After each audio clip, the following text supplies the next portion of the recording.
Hello everyone, I am शैली और आज मैं इस वीडियो में आपके साथ प्रियम्बल को डिस्कस करने जा रही हूँ। इसकी एक एक डिटेल्स, इसके अकॉर्डिंग कितने केस लॉज हैं, वो सारी चीज़ें डिस्कस करूँगी।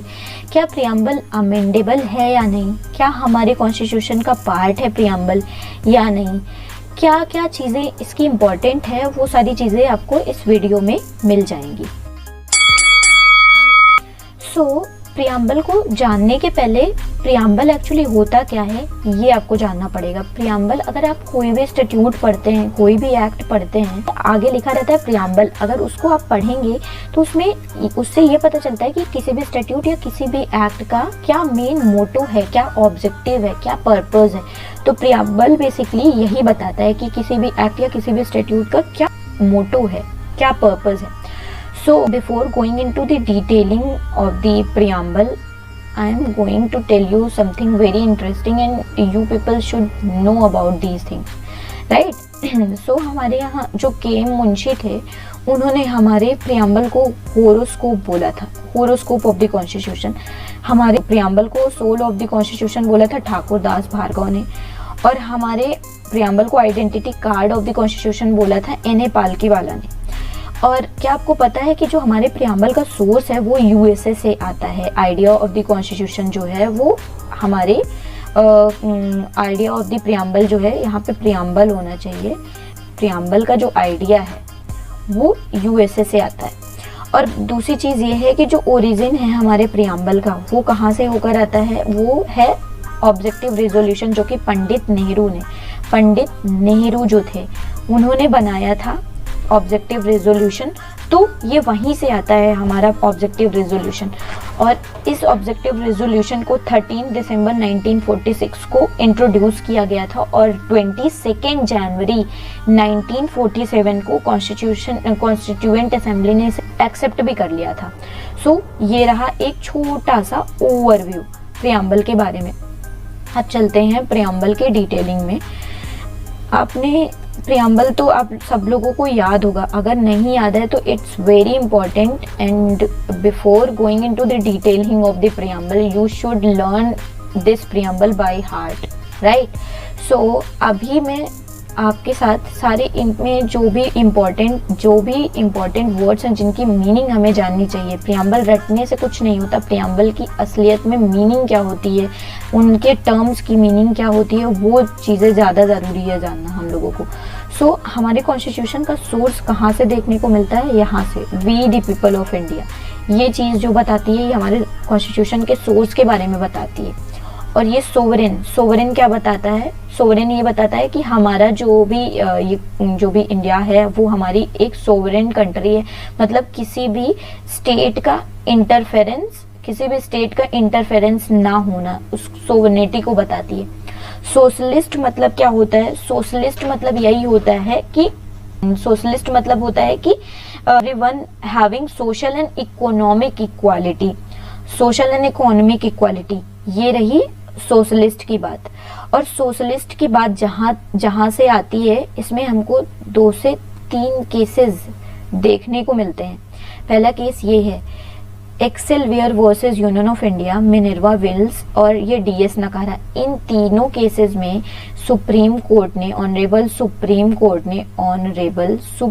ने ये हेल्ड किया था कि जो भी, पहले तो ये है कि स्टेट जो होती है वो सोवरेन है, ठीक है, वो कोई भी कुछ भी ऑर्डर देती है, कुछ भी उसके लिए सोवरेन है। लेकिन ऐसा नहीं है कि वो जो पुअर सेक्शंस ऑफ सोसाइटी हैं, जो प्राइवेट सेक्शंस ऑफ सोसाइटी हैं, उनको ध्यान में ना रखते हुए कुछ भी ऑर्डर देगी, कुछ भी काम करेगी, ऐसा नहीं है।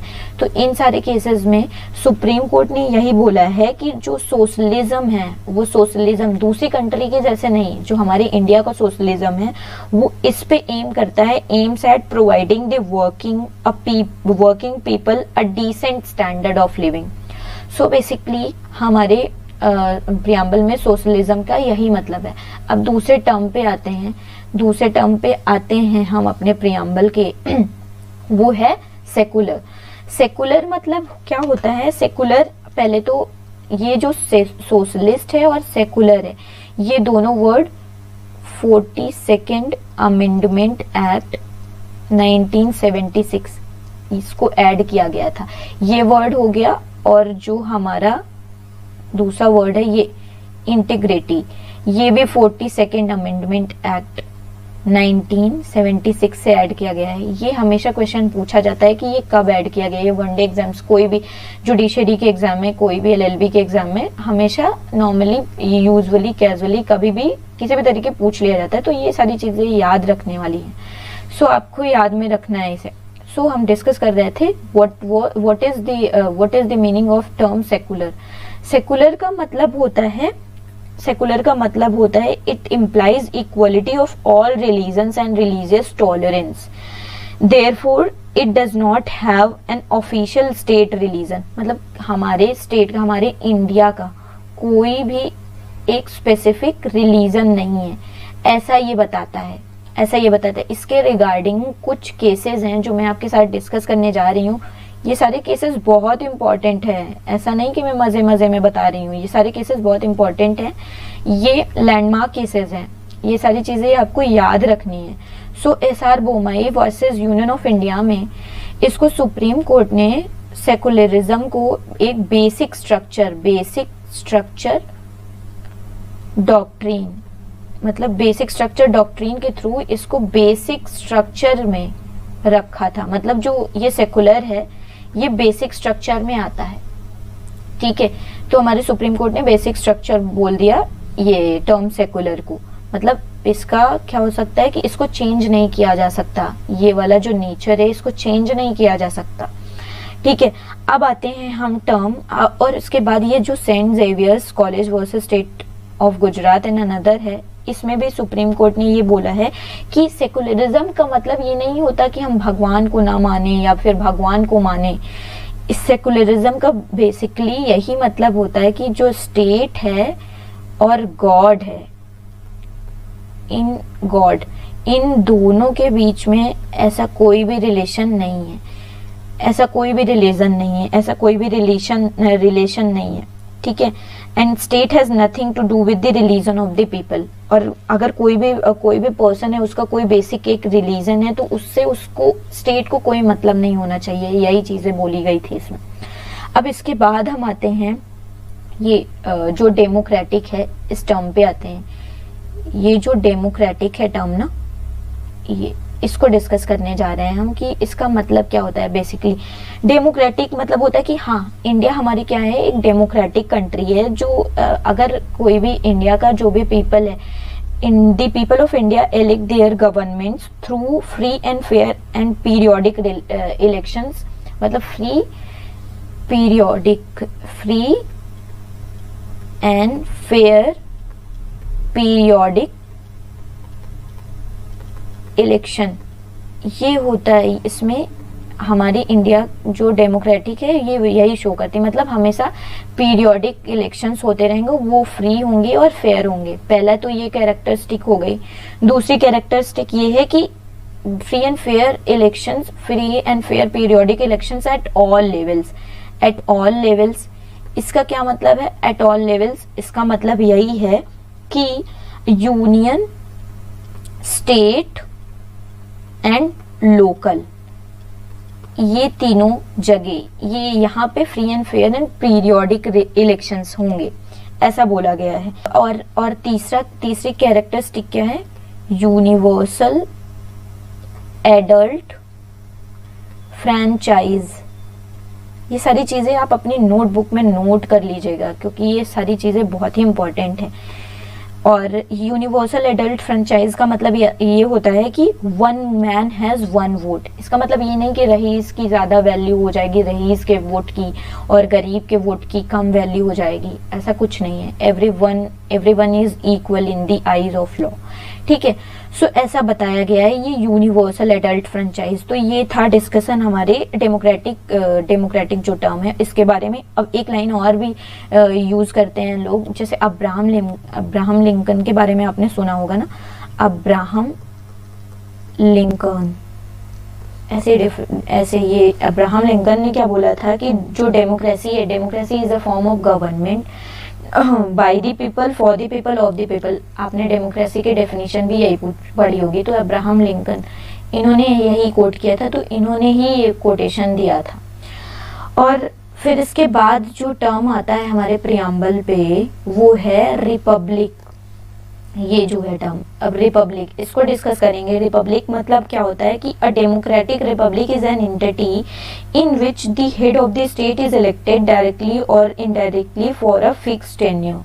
मतलब हमारे स्टेट का कोई एक हेड होगा, हमारे स्टेट का कोई एक हेड होगा, मतलब प्रेसिडेंट की बात हो रही है कि हमारे इंडिया में एक प्रेसिडेंट होगा, वो इनडायरेक्टली पीपल डायरेक्टली या इनडायरेक्टली किसी के थ्रू वो उसको वोट दिया जाएगा और वो किसी फिक्स टेन्योर के लिए रहेगा। तो ये बताता है term Republic.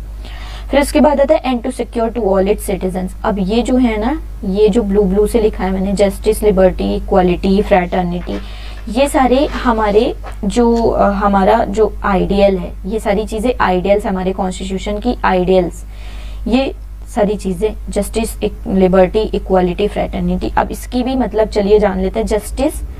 Justice social, economic and political, मतलब social justice, economic justice and political justice. Social justice का मतलब होता है कि abolition of inequalities from society, society से इनइक्वालिटी को हटाना, इसी को कहते हैं सोशल इक्वालिटी। इकोनॉमिक इक्वालिटी का मतलब क्या होता है? Economic equality, equal ways for equal work, सारे विमेन और मेन को इक्वली ट्रीट करना, अगर वो कमा रहे हैं तो दोनों को इक्वली पैसा देना चाहिए वही काम के लिए, ये बताता है। और पॉलिटिकल जस्टिस मतलब ये होता है कि elimination of unreasonable distinction in the political matters of the state. मतलब कोई भी पॉलिटिकल मैटर्स है स्टेट का, तो उसमें अनरीजनेबल डिस्टिंक्शन को डिसअलाउ करना, ये बताता है हमारा पॉलिटिकल जस्टिस। तो ये रहा पहला आइडियल, ये डिस्कस हो गया। अब आता है इसका जो व्यू है, इसका व्यू बहुत ब्रॉड है, ये तो मैं ऊपर से बता रही हूँ, इसका मतलब कि ये क्या है, ये सारी चीजें आपको जाननी चाहिए। अब आता है दूसरा ideal, liberty of thought expression, belief, faith and worship. ये दूसरा आइडियल आता है। इसका मतलब होता है कि it is a state where there is absence of restriction. मतलब ये स्टेट है जहाँ पे कोई भी तरीके का रिस्ट्रिक्शन नहीं है, लिमिटेशन नहीं है। अब रीजनेबल लिमिटेशन तो वो लगा ही सकते हैं, लेकिन हाँ कोई ऐसा लिमिटेशन नहीं है, एवरीवन इज फ्री। और तीसरी चीज आती है equality of status and of opportunity and to promote among them all. मतलब कि ये बेसिकली ये बता रहा है providing equal rights to citizens.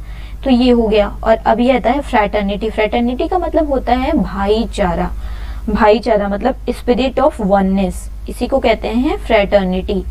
Assuring the dignity of the individual and the unity and integrity. Integrity, ये इंटीग्रिटी भी मैंने बताया 42nd अमेंडमेंट से जोड़ा गया है, तो इसको भी ध्यान रखना। सो ये रहा हमारा पूरा का पूरा प्रियम्बल। और इसमें जो लास्ट वाला ये पैरा है, इसमें बोलता है in our constituent assembly this 26th day of नवंबर।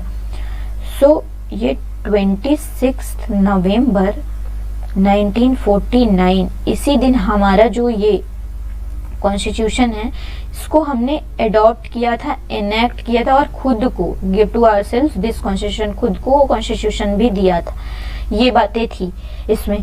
तो हम 26 नवंबर को, आपको पता है, कॉन्स्टिट्यूशन डे भी मनाते हैं, उसको लॉ डे भी बोलते हैं। तो ये इम्पोर्टेंट डेट है, इसको भी याद रखिएगा। ये भी एग्जामिनेशन पॉइंट ऑफ व्यू से बहुत ही इम्पोर्टेंट है, पूछी भी जाती है। और जो हमारा कॉन्स्टिट्यूशन था वो बेसिकली इन्फोर्स कब हुआ था? इन्फोर्स हुआ था 26 जैन 1950 को। ये इन्फोर्सिंग डेट है और ये इनएक्टिंग डेट है ये हमारे कॉन्स्टिट्यूशन की। तो ये था हमारे पूरा प्रियम्बल का एक छोटा सा ओवरव्यू। अब इसके बाद आता है क्या प्रियम्बल, ये बहुत ही कंट्रोवर्सी थी पहले, क्या प्रियम्बल हमारे कॉन्स्टिट्यूशन का पार्ट है? क्या ये अमेंड हो सकता है या नहीं? तो इसके लिए 2 केसेस हैं। पहले तो ये इन रे बेरुबरी केस। अच्छा, इन रे बेरुबरी केस, इन रे का मतलब क्या होता है आपको पता है? इन रे का मतलब, अब आप ये मत कहना इन रेफरेंस कुछ नहीं होता। इन रेफरेंस मतलब ये, हाँ ठीक है, इन रेफरेंस टू मतलब ऐसे, फिर in reference to MC Mehta ऐसे क्यों नहीं लिख देते थे? लिटरल मीनिंग यही है, बट इसका मतलब ये होता है इसका मतलब ये होता है कि जो 143(1) में जब हम प्रेसिडेंट को भेजते हैं, उस प्रेसिडेंट जब किसी भी मैटर को सुप्रीम कोर्ट में भेजता है, उसकी यही एडवाइजरी ज्यूरिसडिक्शन होती है ना 143 में, तो उसी को कहते हैं जब प्रेसिडेंट रिफर कर देते हैं किसी भी मैटर को, तो उसमें इन रेफरेंस तो लग जाता है, तो यही होता है इन रेफरेंस, यही होता है रिफर करना। सो इन री बेरोबरी केस में इसमें यह हुआ था कि जो प्रियम्बल, इसमें प्रियम्बल को बोल रहे थे, इसमें यही था कि क्या ये प्रियम्बल हमारे पार्ट है कॉन्स्टिट्यूशन का, तो इसमें यही बोला था कि प्रियम्बल जो है ना, preamble is not a part of constitution, ऐसा बोला गया था। प्रियम्बल इसको अमेंड नहीं कर सकते, ये हमारे कॉन्स्टिट्यूशन का पार्ट नहीं है, ऐसा बोला गया था। Preamble is not a part of constitution. फिर उसके बाद जो 13 जजेस बेंच है, केशवानंद भारती वाला जो जजमेंट आता है, इसमें डिसाइड हुआ कि नहीं, preamble is not a source of power और the source of limitation of the constitution. ना ये सोर्स है प्रियम्बल, ना ही सोर्स है किसी भी पावर का, और ना ही ये लिमिटेशन प्रोवाइड करता है, लेकिन ये क्या है, हमारे कॉन्स्टिट्यूशन का ये पार्ट है, ऐसा बोला इसमें। और ये अमेंड भी किया जा सकता है, so that it can be amended under article 368। ये 368 के तहत इसको अमेंड भी किया जा सकता है, क्योंकि ये हमारे पार्ट है कॉन्स्टिट्यूशन का। तो ऐसा हमारे ये केशवानंद भारती में बोला गया है, जो 13 जजेस बेंच केस है। सो अभी इसके बाद क्या बताना है मुझे कि प्रियम्बल अभी तक कितने बार अमेंड हुआ है। प्रियम्बल अभी तक केवल एक बार अमेंड हुआ है, वो भी 42nd अमेंडमेंट एक्ट 1976, अभी तक एक ही बार ऐड हुआ है। ये भी क्वेश्चन बहुत बार पूछा जाता है, सो इसको भी ध्यान में रखना है हमें। ये थी पूरी कहानी प्रियम्बल की। आई होप कि ये सारी कहानी पूरी आपको पसंद आई होगी, और जो मैंने इंपॉर्टेंट पॉइंट्स आपको नोट डाउन कराए हैं उनको याद कर लीजिएगा, और ये सारे जो केसेस हैं उनको एक बार फिर से गो थ्रू करिएगा, बहुत ही इंपॉर्टेंट केसेस हैं। चलिए फिर मिलते हैं नेक्स्ट वीडियो में, तब तक के लिए बाय बाय।